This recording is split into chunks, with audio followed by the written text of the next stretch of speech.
पिताहमस्य जगतः माता धाता पितामहः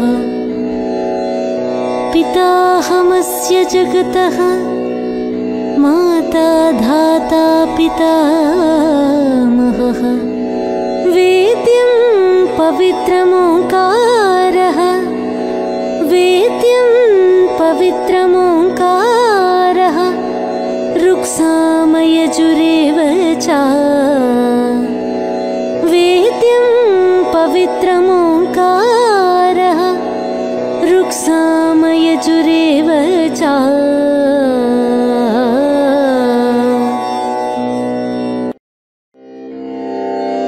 पितासि लोकस्य चराचरस्य त्वमस्य पूज्यश्च गुरुर्गरीयान् पितासि लोकस्य चराचरस्य त्वमस्य पूज्यश्च गुरुर्गरीयान् न त्वत्समोऽस्त्यभ्यधिकः कुतोऽन्यो न त्वत्समोऽस्त्यभ्यधिकः कुतोऽन्यो लोकत्रयेऽप्यप्रतिमप्रभाव न त्वत्समोऽस्त्यभ्यधिकः कुतोऽन्यो लोकत्रयेऽप्यप्रतिमप्रभाव। ఓం శాంతి. శ్రీమద్భగవద్గీత తత్వాభిలాషులందరికీ నమస్సుమాంజలి. భగవాను వాచ తమసోమా జ్యోతిర్గమయ. ఈ కార్యక్రమానికి పునః స్వాగతం, సుస్వాగతం. మేము గత 29 ఎపిసోడ్స్ నుండి భగవంతుడి 6 అసాధారణ గుణాలను 100కి 100 పాళ్ళు గీత బహిర్గతము చేసిన స్పష్టమైన ప్రమాణాలు లేక రుజువుల ఆధారముగా చర్చించడం జరిగింది.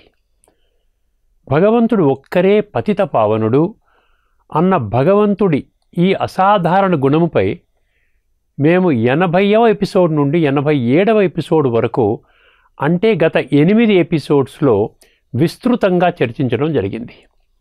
ఈ విస్తృత చర్చ ఆధారంగా ఒక అత్యంత గుహ్య మరియు గంభీరమైన విషయము కుండబద్దలు కొట్టినట్లు స్పష్టమవుతుంది. ఏమిటండి ఆ విషయము?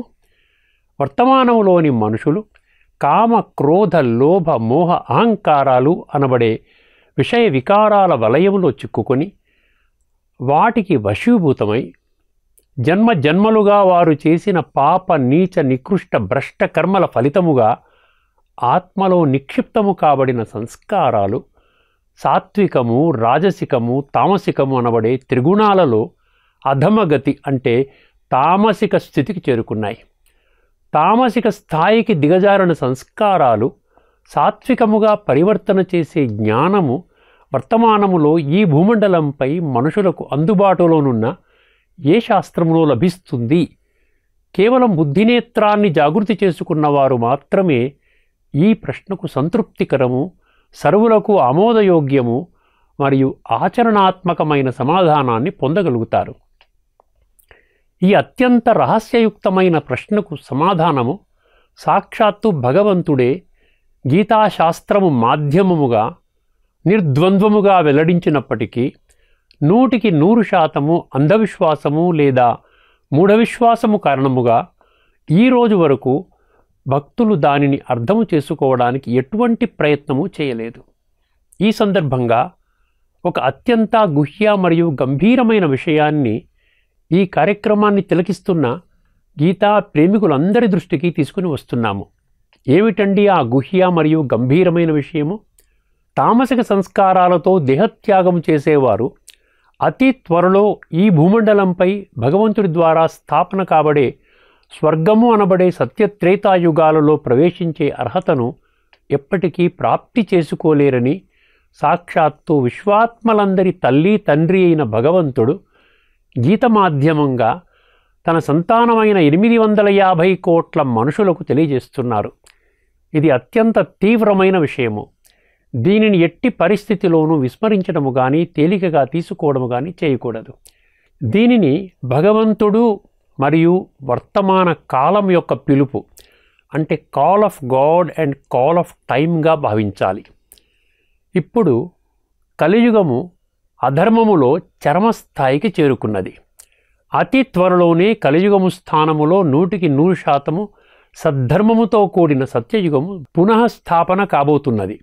దుఃఖభరితమైన తామసిక వృత్తులు నశించి సాత్విక సుఖదాయి వృత్తులతో కూడిన సంపన్న సమాజము తిరిగి స్థాపించబడుతుంది. అత్యంత ఆశ్చర్యకరమైన విషయం ఏమిటంటే, వర్తమానములోని అత్యధిక శాతం భక్తులు స్వర్గానికి వెళ్ళడానికి భగవంతుడు ఇచ్చిన ఈ సువర్ణ అవకాశాన్ని తీవ్రమైన విషయముగా పరిగణించడం లేదు. ఈ నిర్లక్ష్య ధోరణికి మూల కారణము మనుషులు తమ జీవితాలను 100% క్షణభంగురమైన ఇంద్రియ సుఖాలకు బానిసలు కావడమే.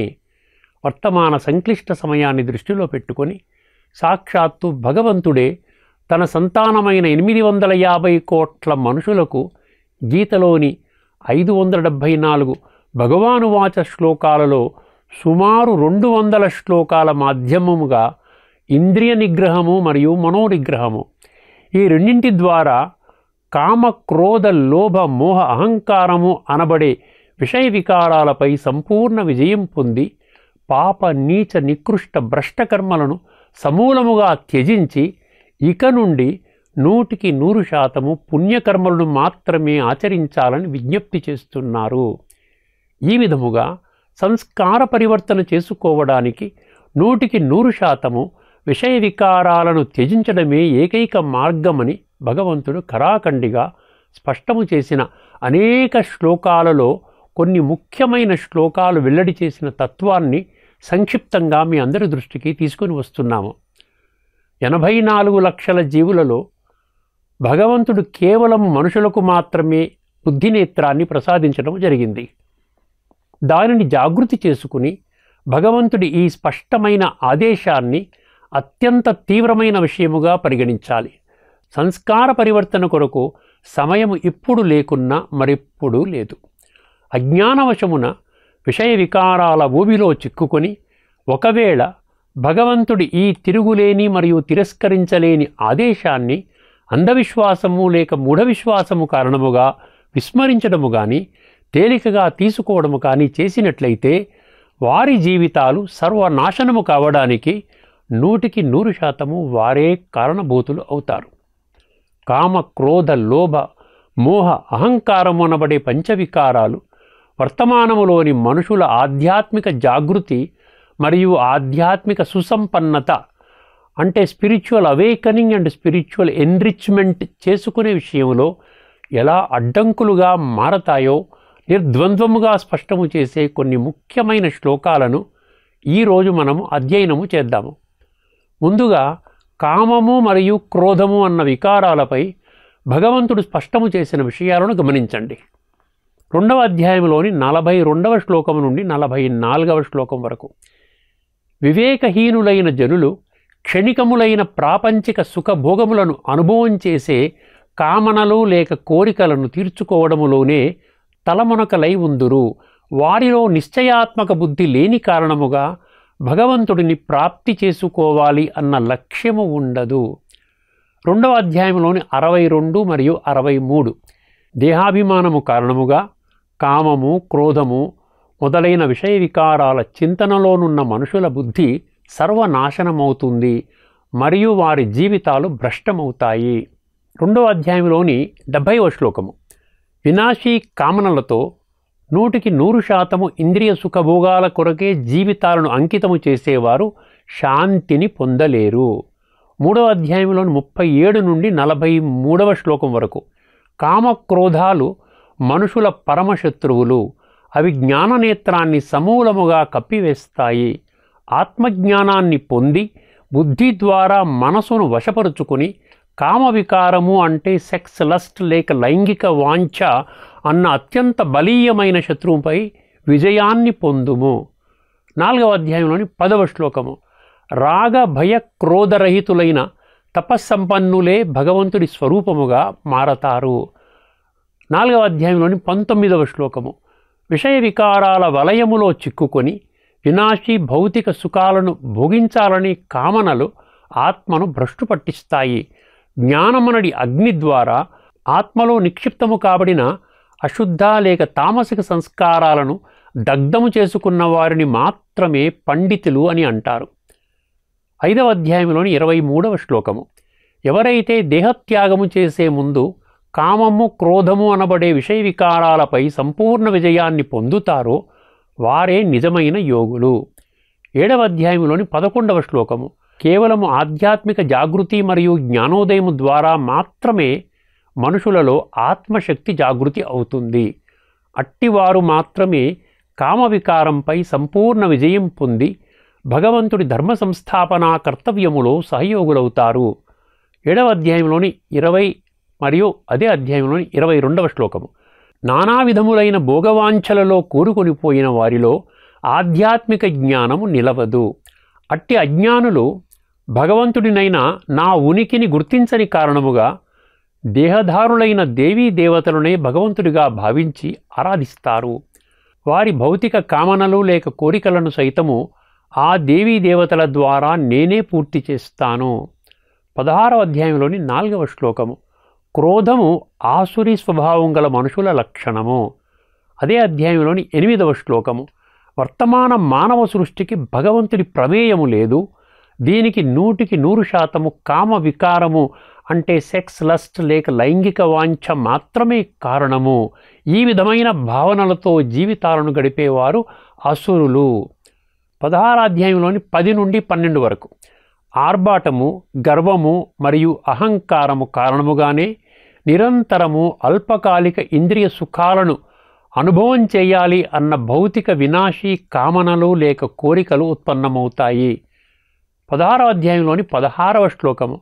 అజ్ఞానవశమున అసుర లక్షణములతో జీవితాలను గడిపేవారు విషయ భోగములయందే మిక్కిలి ఆసక్తులై ఘోర నరకములయందు పడిపోవుచుందురు.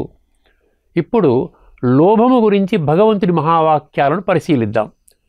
14వ అధ్యాయంలోని 12 మరియు అదే అధ్యాయంలోని 17.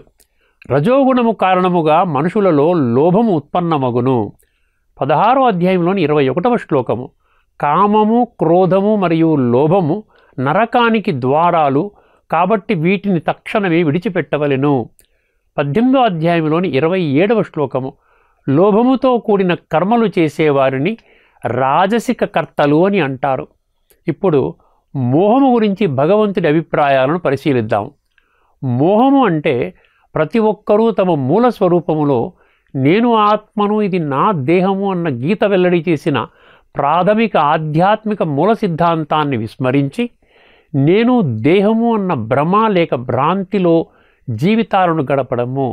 మోహము అన్న విషయ వికారము ఏ విధముగా మనుషుల జీవితాలను నాశనము చేస్తుందో స్పష్టము చేసే ఈ శ్లోకాలను పరిశీలించండి. 2వ అధ్యాయంలోని 13వ శ్లోకము. అవినాశి ఆత్మ వినాశీ శరీరము ద్వారా బాల్యము, యవ్వనము మరియు వృద్ధాప్యము అన్న 3 స్థితిగతుల తరువాత మరొక దేహాన్ని ధరిస్తుంది.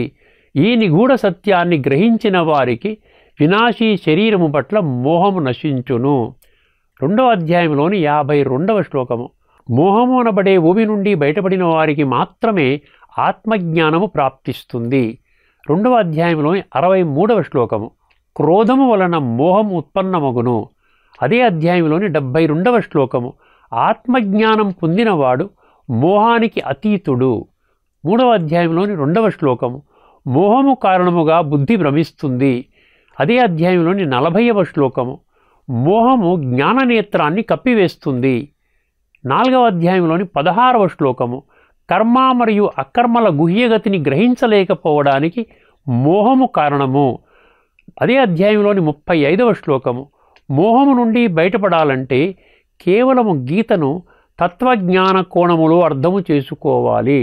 7వ అధ్యాయంలోని 13వ శ్లోకము. త్రిగుణాల కారణముగా మనుషులు మోహానికి గురి అవుతున్నారు. 7వ అధ్యాయంలోని 27వ శ్లోకము. మనుషులలో మోహము దేహాభిమానం వలన ఉత్పన్నమవుతుంది. రాగద్వేషము మరియు సుఖదుఖాలనబడే ద్వంద్వాల ప్రభావంలోకి రావడానికి ఈ మోహమే ప్రధాన కారణము. 7వ అధ్యాయంలోని 28వ శ్లోకము. దృఢ నిశ్చయముతో పుణ్యకర్మలను ఆచరించడము ద్వారా మోహము నశించును. 11వ అధ్యాయంలోని మొదటి శ్లోకము కేవలము పరమ గోప్యమైన ఆధ్యాత్మిక జ్ఞానము వలన మాత్రమే మనుషులు మోహము నుండి ముక్తులు కాగలుగుతారు. 14వ అధ్యాయంలోని 8, 13, 17 మరియు 22 తమోగుణము మనుషులను మోహములోకి నెట్టివేస్తుంది. 15వ అధ్యాయంలోని 5వ శ్లోకము మోహమును త్యజించిన వారు మాత్రమే పరమాత్మ ప్రాప్తి మరియు వారి స్వర్గవారసత్వం పొందడానికి అర్హులవుతారు. 16వ అధ్యాయంలోని 10వ శ్లోకము గీతాశాస్త్రానికి విరుద్ధంగా నడుచుకోవడానికి మోహము సైతము ఒక ముఖ్య కారణము. అదే అధ్యాయంలోని 15 మరియు 16వ శ్లోకాలు మనుషులను మోహములోకి నెట్టివేయడానికి దేహాభిమానం ప్రధాన కారణము.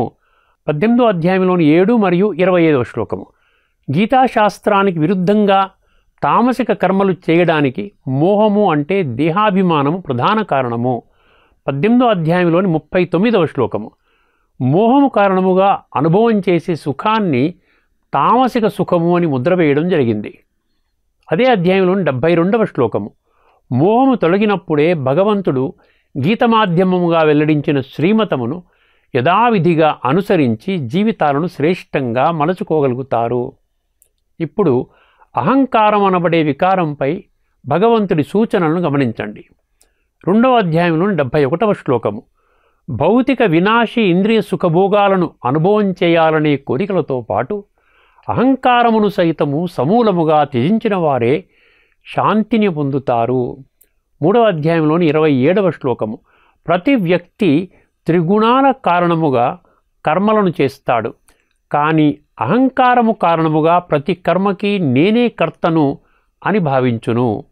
12వ అధ్యాయంలోని 13వ శ్లోకము అహంకారమును త్యజించిన వాడు మాత్రమే భగవంతుడికి అత్యంత ప్రియుడు. 13వ అధ్యాయంలోని 8వ శ్లోకము అహంకారం అనబడే విషయ వికారాన్ని సమూలముగా విడిచిపెట్టిన వాడే సత్యమైన జ్ఞాని.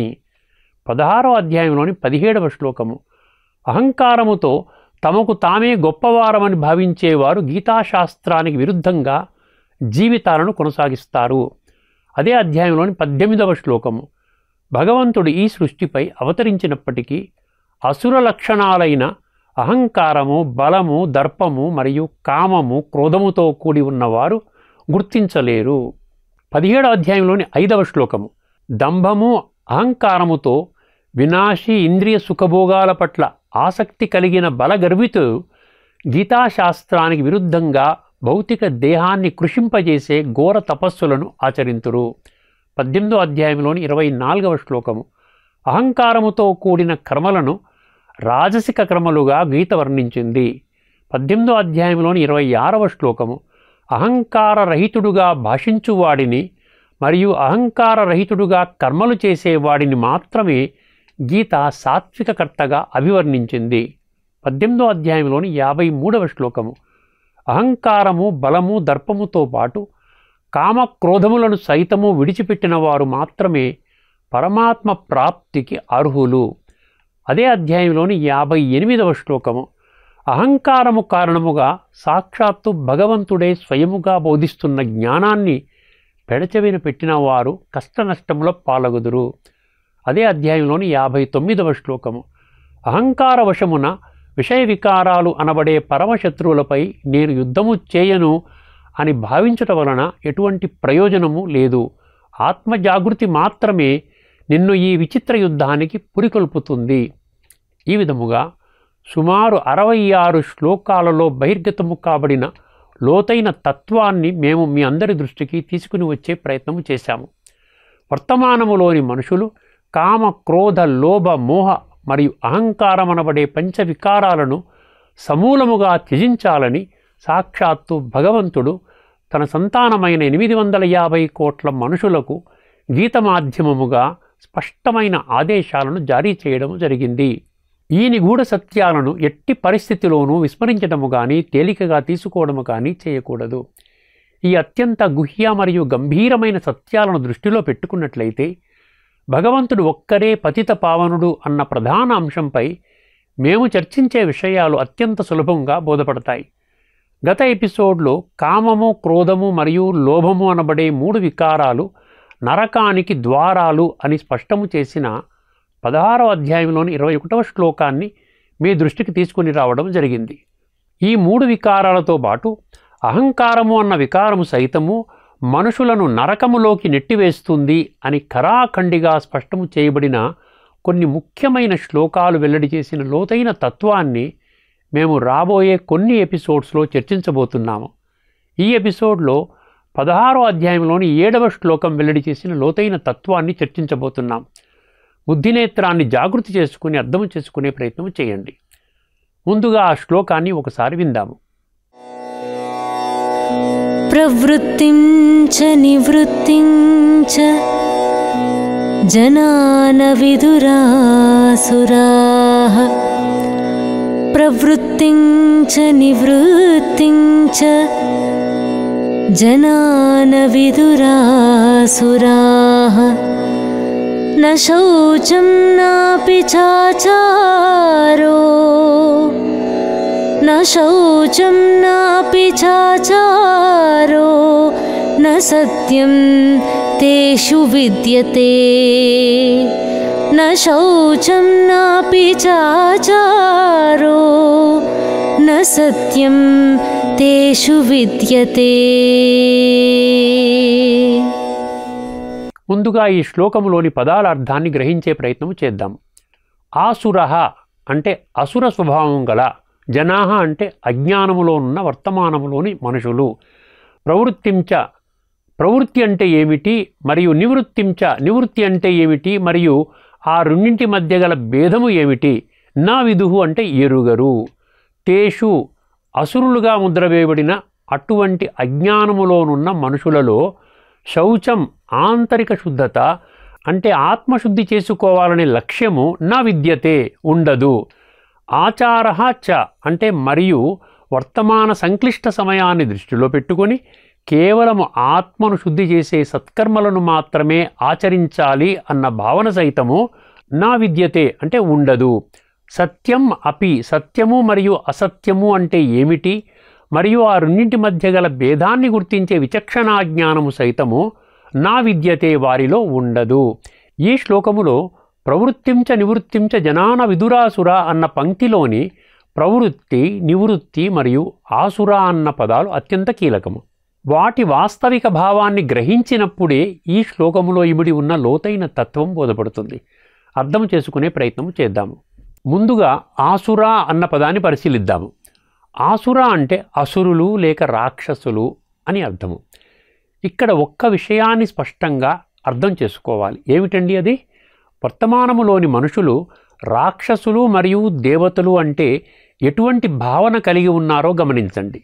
ఆశ్చర్యాన్ని కలిగించే విషయం ఏమిటంటే రాక్షసులు మరియు దేవతలు అన్న పదాలు వర్తమానములో ఈ భూమండలంపై ఉన్న 850 కోట్ల మనుషులకు వర్తించవు. నరకములో ఉండేవారిని రాక్షసులని మరియు స్వర్గములో ఉండేవారిని దేవతలు అన్న దృఢమైన భావనలో వారు ఉన్నారు. ఈ భావన సరి అయినది కాదు. వర్తమానములో ఈ భూమండలంపై ఉన్న 850 కోట్ల మనుషులలోనే ఎవరైతే గీతాజ్ఞానము ఆధారముగా స్వయాన్ని ఆత్మగా అనుభవం చేసుకుని దైవీ సంస్కారాలను పెంపొందించుకునేవారు రాబోయే సత్యయుగములో దేవీ దేవతలుగా కొనియాడబడతారని మరియు 100% దేహాభిమానము కారణముగా విషయ వికారాల వలయములో చిక్కుకొని కామ, క్రోధ, లోభ, మోహ, అహంకారము అనబడే పంచవికారాలతో ఇంద్రియ సుఖభోగాలను అనుభవం చేయడం కొరకే జీవితాలను కొనసాగించేవారిని అసురులు లేక రాక్షసులు అని అంటారని స్వయముగా భగవంతుడే గీత మాధ్యమముగా కుండబద్దలు కొట్టినట్లు స్పష్టము చేయడము జరిగింది. దైవీ లక్షణాలను పెంపొందించుకుంటున్నవారు ఉత్తమ కర్మలను ఆచరిస్తే ఆసురీ సంస్కారాలతో జీవితాలను గడిపేవారు పాప, నీచ, నికృష్ట, భ్రష్ట కర్మలను ఆచరిస్తున్నారు. దైవీ సంపద మరియు ఆసురీ సంపద యొక్క విస్తృత వర్ణన గీతలోని దైవాసుర సంపద విభాగ యోగము అనబడే 16వ అధ్యాయములో పొందుపరచబడింది.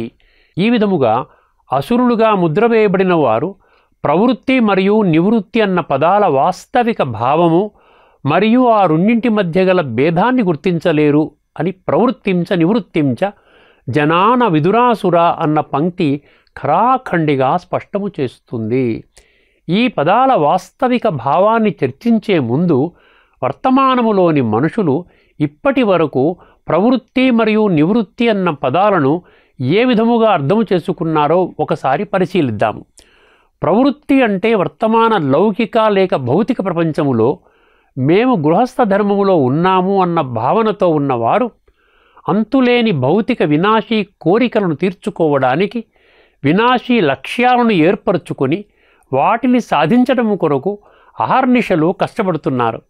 అట్టి మనస్తత్వము కలిగిన వారు 100% నేను దేహము అన్న భ్రమ లేక భ్రాంతిలో ఉంటూ సుఖశాంతులు కేవలము ఇంద్రియ సుఖభోగాలను అనుభవం చేయడం ద్వారా మాత్రమే లభిస్తాయి అని భావిస్తారు. కామము, క్రోధము మరియు లోభము అనబడే వికారాల ప్రభావము వీరిపై అత్యధికంగా ఉంటుంది. దీనికి భిన్నంగా నివృత్తి అంటే గృహస్థ ధర్మాన్ని సమూలముగా మరియు సంపూర్ణముగా త్యజించి సన్యాస ధర్మాన్ని స్వీకరించడం. ఆ మార్గములో ప్రయాణము చేసేవారు వివాహితులైనప్పటికీ ఇల్లు వాకిలి భార్యాబిడ్డలను విడిచి కాషాయ వస్త్రాలను ధరించి అడవులకు లేక పర్వతాలకు వెళ్ళి ధార్మిక మరియు ఆధ్యాత్మిక జగత్తులో ఉన్నత శిఖరాలను అధిరోహించే లక్ష్యముతో తపస్సు చేసుకునేవారని భావిస్తారు. అటువంటి వారే వర్తమాన సమాజములో సాధువులు, సంతులు, ఋషులు, మునులు, సన్యాసులు, గురువులు, పీఠాధిపతులు, మహామండలేశ్వరులు, జగద్గురువులు మొదలైన విధముగా గౌరవింపబడుతున్నారు. ఈ ఎపిసోడ్లో బుద్ధినేత్రాన్ని జాగృతి చేసుకొని ప్రత్యేకముగా గుర్తించవలసిన అత్యంత గుహ్య మరియు గంభీరమైన విషయం ఏమిటంటే ప్రవృత్తి మరియు నివృత్తి అన్న పదాలను భగవంతుడు నిర్వచించిన విధముగా వర్తమానములోని మనుషులు అర్థము చేసుకోలేదు. ఆ పదాల వాస్తవిక అర్థము కేవలము గీతను ఆధ్యాత్మిక దృష్టికోణములో అర్థము చేసుకున్నప్పుడు మాత్రమే గ్రహించగలుగుతారు. కానీ 7వ అధ్యాయంలోని 3 మరియు 19 ఈ 2 శ్లోకాలలో స్పష్టము చేసినట్లు ఆధ్యాత్మిక దృష్టికోణములో అతి కొద్ది సంఖ్యలోని తత్వాభిలాషులైన భక్తులు మాత్రమే ప్రవృత్తి మరియు నివృత్తి అన్న పదాల గూఢార్థాన్ని భగవంతుడు నిర్వచించిన విధముగా అర్థము చేసుకుంటారు. ఆ గూఢార్థము కేవలము బుద్ధినేత్రము జాగృతి చేసుకున్న వారికి మాత్రమే అర్థమవుతుంది. అంధవిశ్వాసము లేక మూఢవిశ్వాసము ద్వారా అర్థము చేసుకోలేరు. ప్రవృత్తి అన్న పదములోని గూఢార్థము అర్థము కావాలంటే ముందుగా నేను దేహము అన్న తప్పుడు భావనను మనసు మరియు బుద్ధి నుండి సమూలముగా మరియు సంపూర్ణముగా నిర్మూలించి దాని స్థానములో నేను ఆత్మను, ఇది నా దేహము అన్న గీత మాధ్యమముగా భగవంతుడు స్వయముగా వెల్లడించిన ప్రాథమిక ఆధ్యాత్మిక మూల సిద్ధాంతాన్ని జీవితములో ఆచరణ లేక అనుభవంలోకి తీసుకొని రావాలి. కేవలము ఆత్మానుభవం ద్వారా మాత్రమే పరమాత్మానుభవం కలుగుతుంది అని గీత కుండబద్దలు కొట్టినట్లు స్పష్టము చేసిన నేపథ్యములో పరమాత్మ ప్రాప్తి మరియు అనుభూతి పొందాలి అన్న దృఢ నిశ్చయముతో ఉన్న తత్వాభిలాషులైన భక్తులు ఆత్మానుభవం చేయడానికే అత్యంత ప్రాధాన్యతను ఇవ్వవలసి ఉంటుంది. కేవలము ఆత్మానుభూతి ద్వారా మాత్రమే ఆత్మలో స్వాభావికమైన దైవీ గుణాలు మరియు దైవీ శక్తులు అనుభవంలోకి వస్తాయి. ఈ నిగూఢ సత్యాన్ని ఇప్పటికైనా గుర్తించాలి. అప్పుడే మనుషులు దైవీ మరియు ఆసురీ సంస్కారాల మధ్య వ్యత్యాసాన్ని స్పష్టంగా గుర్తించి కామ, క్రోధ, లోభ, మోహ, అహంకారం అనే విషయ వికారాల వలయము నుండి సమూలముగా బయటపడగలుగుతారు. వర్తమాన సంక్లిష్ట సమయాన్ని దృష్టిలో పెట్టుకొని వారి ప్రస్తుత జన్మను 100% ఆత్మశుద్ధి కొరకే వినియోగించాలి. ఇక్కడ మరొక ముఖ్య విషయాన్ని గమనించాలి. ఏమిటండి అది? ఆత్మశుద్ధి కొరకు మనుషులు ఇల్లు వాకిలి భార్యాబిడ్డలను విడిచిపెట్టి సన్యాస మార్గాన్ని అనుసరించవలసిన పని లేదు. సన్యాసము అంటే విషయ వికారాల సన్యాసము కానీ గృహస్థ ధర్మాన్ని సన్యసించడము కాదు. అందువలననే మన పూర్వీకులు ప్రవృత్తి మార్గాన్ని గృహస్థాశ్రమ ధర్మము అని అన్నారు. అంటే మనుషులు గృహస్థ ధర్మం యొక్క బాధ్యతలను చక్కగా నిర్వహిస్తూ రాజయోగం అనబడే ఒక అద్భుతము మరియు అద్వితీయమైన ప్రక్రియ ద్వారా స్వయాన్ని ఆత్మగా అనుభవం చేసుకుని మనసు బుద్ధి ద్వారా పరమాత్మతో సంబంధాన్ని జోడించాలి. సంస్కార పరివర్తన కొరకు వేరే ఎటువంటి ప్రత్యామ్నాయ మార్గాలు లేవు. ఈ విస్తృత చర్చ ద్వారా ఒక్క విషయము ఖరాఖండిగా స్పష్టమవుతుంది. ఏమిటండి అది? ప్రవృత్తి మరియు నివృత్తి అనేవి రెండు వేరువేరు మార్గాలు కావు. గృహస్థ ధర్మములోనే ఉంటూ రాజయోగము ద్వారా విషయ వికారాలపై సంపూర్ణ విజయము పొందడమే భగవంతుడు స్పష్టము చేస్తున్న ప్రవృత్తి మరియు నివృత్తి మార్గము. భగవంతుడు గీతలో కర్మయోగాన్నే బోధించారు కానీ కర్మ సన్యాసాన్ని కాదు. అంటే ప్రవృత్తిలోనే నివృత్తి మరియు నివృత్తిలోనే ప్రవృత్తి అన్న నిగూఢ సత్యాన్ని భగవంతుడు ఈ శ్లోకము ద్వారా ఖరాఖండిగా స్పష్టము చేయడము జరిగింది. ఇప్పుడు న శౌచం నాపి చాచారో న సత్యం తేషు విద్యతే అన్న ఈ శ్లోకములోని 2వ పంక్తిని పరిశీలిద్దాము. ప్రవృత్తి మరియు నివృత్తి అన్న పదాల గూఢార్థాన్ని భగవంతుడు నిర్వచించిన విధముగా అర్థము చేసుకోలేని వారు ఆత్మశుద్ధి చేసుకునే అంశానికి ఎటువంటి ప్రాధాన్యతను ఇవ్వరు. వారు విషయ వికారాల వలయములో చిక్కుకొని ఇంకనూ అత్యధిక ధోరణిలో పాప లేక భ్రష్ట కర్మలను కొనసాగిస్తారు. ఫలితముగా ఇప్పటికే ఆత్మలో నిక్షిప్తము కాబడిన తామసిక సంస్కారాలు సాత్వికముగా పరివర్తన చెందడానికి బదులు తామసిక ప్రధానముగా అధమ స్థితిలోకి మార్పు చెందుతాయి. అటువంటి స్థితిలోనున్న వారిలో సత్యాసత్యాల విచక్షణ జ్ఞానము సంపూర్ణముగా నశిస్తుంది. ఈ విధముగా వారి జీవితాలను సర్వనాశనము చేసుకోవడానికి వారికి వారే కారణభూతులవుతారు. భగవంతుని మాటలను నిర్లక్ష్య ధోరణిలో విస్మరించిన కారణముగా వారి జీవితాలు పతనము కావడానికి ఎట్టి పరిస్థితిలోనూ భగవంతుడిని బాధ్యులుగా చేయలేరు. ఈ విస్తృత చర్చని దృష్టిలో పెట్టుకున్నట్లయితే ఈ శ్లోకం వెల్లడించిన లోతైన తత్వం అత్యంత సులభంగా బోధపడుతుంది. భగవాను వాచ నేను ఆత్మను ఇది నా దేహము అన్న గీత బోధించిన ప్రాథమిక ఆధ్యాత్మిక మూల సిద్ధాంతాన్ని సమూలముగా విస్మరించి 100% నేను దేహము అన్న భ్రమ లేక భ్రాంతిలో ఉన్నవారు ప్రవృత్తి మరియు నివృత్తి శబ్దాల వాస్తవిక భావాన్ని గ్రహించలేరు. ప్రవృత్తి మార్గము అంటే పవిత్ర గృహస్థాశ్రమ ధర్మము. అంటే మనుషులు భౌతిక సాంసారిక జీవితములో ఉంటూ ప్రతి ఒక్క బాధ్యతను సమర్థవంతముగా నిర్వహిస్తూ వారి దృష్టి విషయ వికారాలను సమూలముగా త్యజించే విషయంపై కేంద్రీకరించాలి. దీనినే ప్రవృత్తిలో నివృత్తి మరియు నివృత్తిలో ప్రవృత్తి అని భావించాలి. రాజయోగము అనబడే అద్భుతము మరియు అద్వితీయమైన ప్రక్రియ ద్వారా స్వయాన్ని ఆత్మగా అనుభవం చేసుకొని మనసు బుద్ధి ద్వారా పరమాత్మతో సంబంధాన్ని జోడించాలి.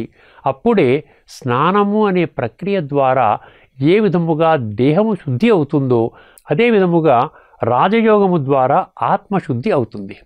ఈ నిగూఢ సత్యాన్ని సమూలముగా మరియు సంపూర్ణముగా విస్మరించడం వలన కామ క్రోధ లోభ మోహ అహంకారమనబడే విషయ వికారాల దుష్ప్రభావంతో వారు చేసే కర్మలను ఇంద్రియ సుఖభోగాలను అనుభవించడానికే అంకితము చేస్తారు.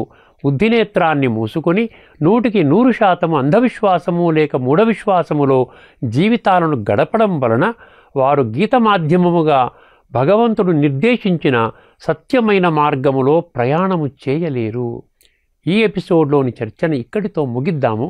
రాబోయే ఎపిసోడ్లో భగవంతుడు ఒక్కరే పతిత పావనుడు అన్న అంశంపై చర్చను కొనసాగిస్తూ దేహ అహంకారము కారణముగా ప్రవృత్తి మరియు నివృత్తి అన్న పదాల గూఢార్థాన్ని విస్మరించేవారు సమాజానికి శత్రువులుగా మారి అదే సమాజానికి ప్రమాదకరమైన రీతిలో ఏ విధముగా హాని కలుగజేస్తారో ఖరాఖండిగా స్పష్టము చేసే 2 అద్భుతము మరియు అద్వితీయమైన శ్లోకాలు వెల్లడి చేసిన లోతైన తత్వాన్ని క్షుణ్ణంగా చర్చించబోతున్నాము. అంతవరకు సెలవు. అందరికీ నమస్కారము. లోకాః సమస్తాః సుఖినో భవంతు. ఓం శాంతి.